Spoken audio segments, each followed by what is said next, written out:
বিশ্ব অর্থনীতিতে আবারও বড় আলোচনার কেন্দ্রবিন্দুতে যুক্তরাষ্ট্রের শুল্ক নীতি। দেশটির সুপ্রিম কোর্ট ঘোষণা দিয়েছে ট্রাম্প প্রশাসনের বহুল আলোচিত ইউনিভার্সাল ট্যারিফ আইন সংবিধান বিরোধী। এই ঘোষণার পর আপাত মনে হতে পারে এই রায় শুধু আমেরিকার অভ্যন্তরীণ বিষয়, কিন্তু বিষয়টি মোটেই সেরকম নয়। এর ঢেউ ছড়িয়ে পড়তে পারে বিশ্ব বাণিজ্যে, বিশেষ করে বাংলাদেশের মতো রপ্তানি নির্ভর অর্থনীতিতে।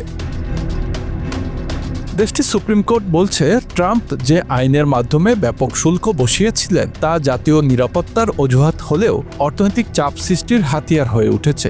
আদালতের প্রধান বিচারপতি জন রবার্টস এর নেতৃত্বাধীন বেঞ্চ এই সিদ্ধান্ত দেয়।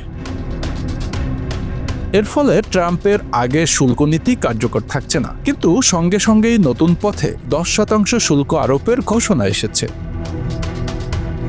শুল্ক মানে আমদানি পণ্যের দাম বাড়া। যুক্তরাষ্ট্রে পোশাক সহ বিভিন্ন পণ্যের দাম বাড়লে ক্রেতারা বিকল্প খুঁজবেন। বাংলাদেশের তৈরি পোশাক খাত, যা বৈশ্বিক বাজারে গুরুত্বপূর্ণ, সেখানে চাহিদা কমার ঝুঁকি রয়েছে। বাংলাদেশের রপ্তানি আয়ের বড় অংশ আসে মার্কিন বাজার থেকে। শুল্ক বাড়লে প্রতিযোগিতা আরও কঠিন হবে, বিশেষ করে ভিয়েতনাম ও ভারতের মতো দেশের সঙ্গে। শুল্ক ইস্যুতে সম্প্রতি বাংলাদেশ ও যুক্তরাষ্ট্রের মধ্যে একটি বাণিজ্য চুক্তি হয়েছে।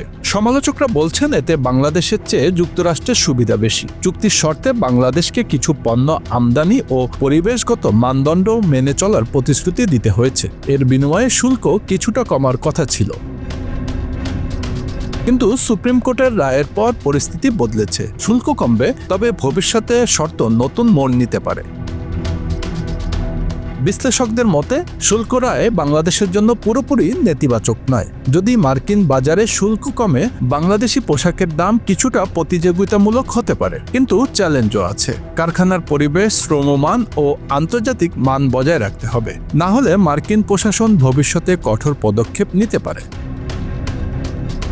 অর্থনীতিবিদদের পরামর্শ, তাড়াহুড়ো করে নতুন আলোচনা নয়, বরং অভ্যন্তরীণ প্রস্তুতি জোরদার করতে হবে। শ্রমিকদের অধিকার, পরিবেশগত মান এবং উৎপাদন দক্ষতা বাড়ানো গেলে আন্তর্জাতিক বাজারে অবস্থান শক্ত হবে। শুধু মার্কিন বাজারই নয়, ইউরোপ ও নতুন বাজারেও নজর দেওয়া প্রয়োজন।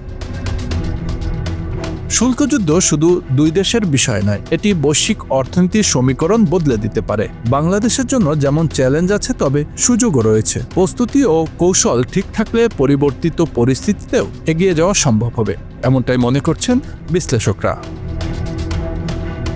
Bangla affairs news desk.